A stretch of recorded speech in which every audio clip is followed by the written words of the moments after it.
Alright, this is Space Marine 2 review. PSA before we start the review, I don't care much about story and lore or the details of grass and hair or the facial animation technology. I'm going to mainly talk about gameplay and things that affect the gameplay experience. I'm not a PvP gamer, sorry to disappoint you, but I will do another Space Marine 2 review next year with PvP included, my platinum trophy and everything maxed out, along with thoughts on the DLC content that's going to be released throughout the year. But as for this review, I have about 110 hours, 34 out of 50 trophies. I completed the campaign on normal difficulty. I've maxed the Assault, Vanguard, and Bulwark classes in operations. And yeah, like I said earlier, I'm not a PvP gamer, sorry about that.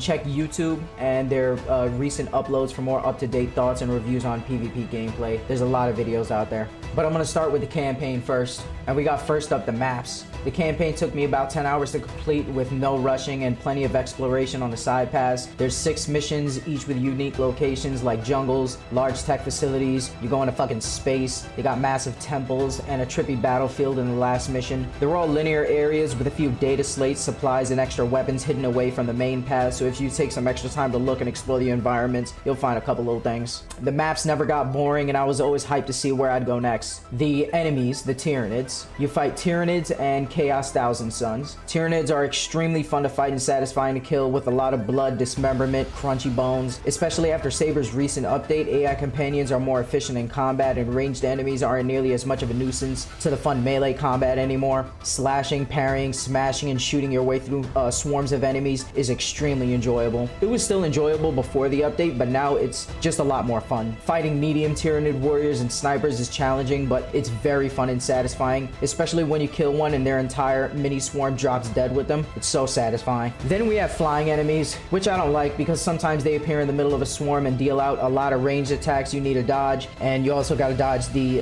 melee enemies on the floor. Sometimes the attacks are out of sync, so you got to keep distance and, you know, use a lot of ammo in the fight. It's kind of a headache, but once you get really good at combat and learn to find some cover, they aren't that bad, and they don't always show up with a swarm, so I'll give the flying enemies a pass since I always have teammates to help with them, and some of them actually carry some armory data. Most other medium, mini boss, and large boss Tyranids are challenging and fun to fight. They have unique attacks, advantages, disadvantages. There's a big guy with a big sweep and smash attacks, a stealth guy that's kind of weak but he attacks fast, and a Tyranid lizard that can dig underground and stab at you. I also like how the enemies coordinate attacks with their swarms and actually do a very good job of separating teammates if you're not paying attention to your surroundings and staying near your teammates and helping out during combat. I do have one issue with the Carnifex, the big guy in operations. I can't seem to ever parry or stagger his regular attacks with a parry, even with Vanguard's perfect parry build. I'm still able to beat him, but when I'm playing with randoms, we have a hard time taking him down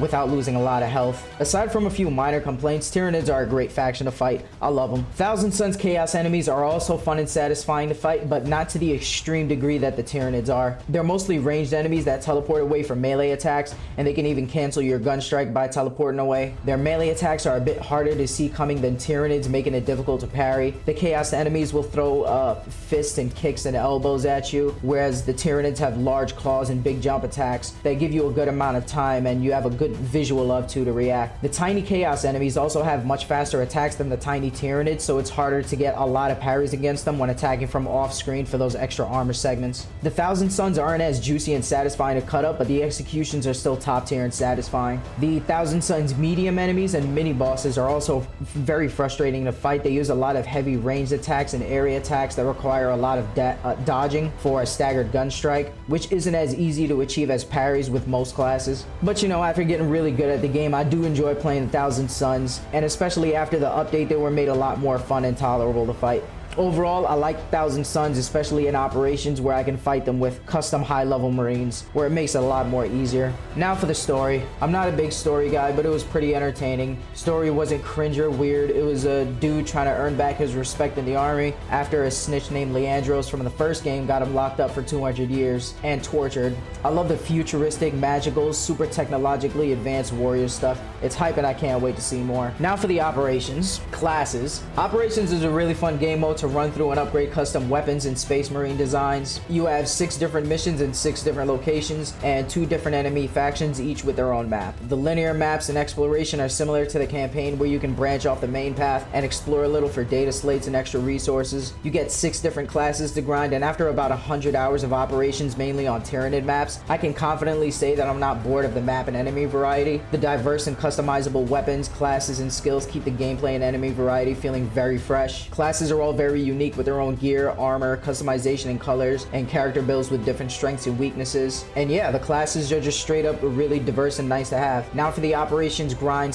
/ progression. The grind is also paced very well. After about 110 hours, I beat the campaign and fully maxed out 3 out of 7 classes. And as a result, now I have also maxed out melee and secondary weapons for the rest of my level 1 characters I haven't even touched yet. Each playthrough with a new class gets a bit easier as you learn the game and get more powerful gear that some classes are able to share with each other. You even start playing harder difficulties a bit earlier when it feels too easy and you want more XP or better armory data to earn. Overall, I think the grind system, class and weapon diversity, and map and enemy diversity keep operations mode feeling fresh and fun. The operations mode is also going to be updated throughout the year with new enemy types, weapons, free DLC missions, and hopefully a new healer class later this year that Saber confirmed they're interested in adding to the game. I've seen people criticize the operations grind, but I'll agree on one thing, that certain operations should offer better rewards for certain missions, or more consistent rewards. For example, the Hive Tyrant mission, sometimes we miss the armory data, we just don't run into it or find it, or get caught up with hordes and forget about it, and we never run into a mini boss, so we beat the Hive Tyrant and finish the whole mission and get 0 armory data. Aside from that, the operations grind respects my time and work I put into the game. It's not painful or tedious, just a normal grind system. You work hard, you play hard. Now for the operations balance. This is going to be a lot easier than I thought.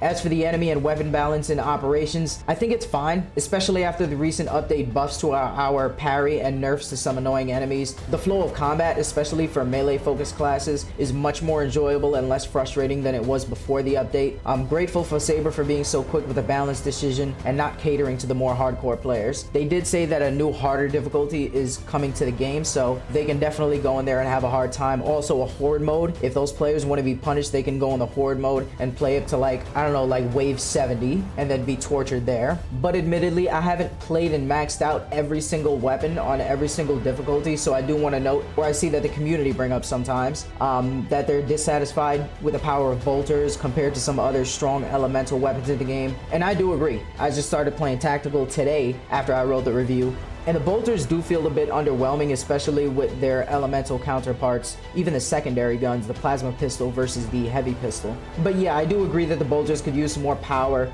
fire rate, or ammo to be as OP as the other elemental guns. I hope they receive some kind of buff eventually, but they're still decent weapons that help get the job done. The bolters are never a bad choice. Overall, I think the balance is just fine. It's simple and it keeps the fun fresh. Now for the operations difficulty. The average difficulty in operations is a bit harder than the average difficulty in campaign, so don't be shy to play in minimal difficulty to get your first basic weapon upgrades and levels. That's how operations, I think, is meant to be played, starting at minimal difficulty for your most basic upgrades. Then you have those proper perks to support you and your team. So take your time and have fun. Don't try to solo anything. But I think if you beat the campaign and you're decently good at the game starting out on average difficulty, you won't have too big of an issue. But yeah, take your time and don't try to solo everything. I've seen a lot of players Dark Souls spam rolling through the game, and it's embarrassing how many people don't know how to parry and play properly aggressively when being aggressively swarmed. Overall, I think the difficulty is good, but you do need to remember this is a team-based game. This is not like a lot of other co-op games where you can be easily carried,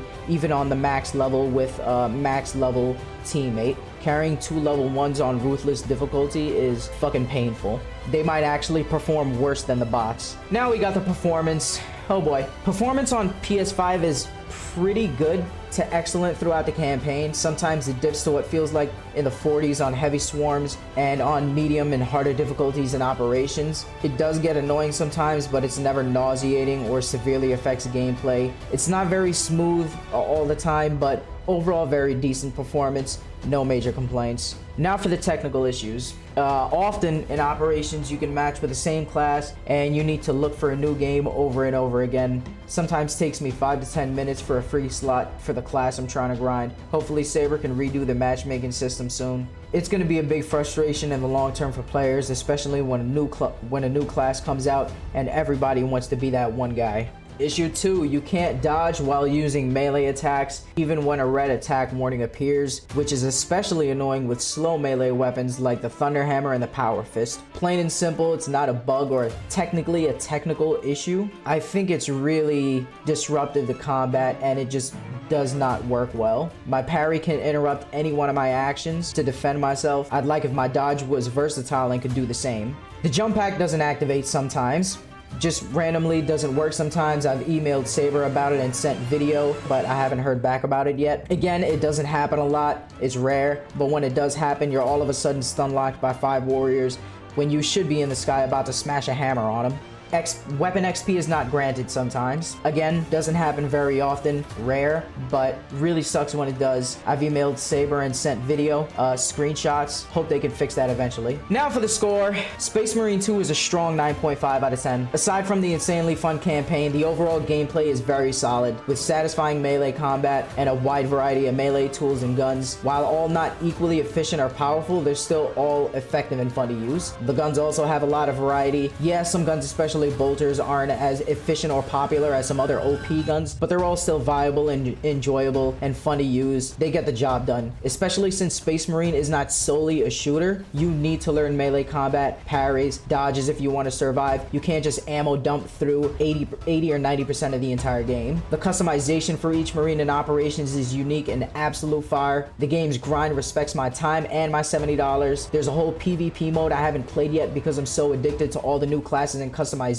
but I will as soon as I max out operations. And like I said earlier in the PSA, that's going to be in my second Space Marine 2 review. Next year, I'm going to have my Platinum Trophy. I'm going to have a couple ranks in PvP mode. Hopefully, I'm not that garbage, but I want to take my time. Throughout the next year, we're going to get more free DLC content for the game with no goofy microtransaction nonsense. So far, there's a new weapon coming, new missions, and a new enemy unit. Saber also mentioned that they want to add another class in operations, which I'm extremely excited for if it does happen. And sorry, like I keep saying, I'm going to do another Space Marine 2 review towards next year at the end of Season 4. Or at the beginning of the brand new year for the new season they're going to start for. I don't know the terminology, but I'm going to do a new Space Marine 2 review next year from now. So not only is Space Marine 2 just a straight up good game with great future potential, but they also quickly addressed balance issues with enemies within a few weeks and fixed some major bugs and connection issues. While there are still some connection issues and matching with the class at the same time issues, it never severely affects my overall experience with the game. I'm glad we got Space Marine 2. Saber delivered exactly what they promised me. A solid, fun experience with a lot of combat variety, a lot of blood, and I couldn't be happier. I can't wait to see what else Saber does in the future with not just Space Marine, but other action games in general. And yeah, that's a review. Go buy Space Marine 2, soldier! What are you waiting for?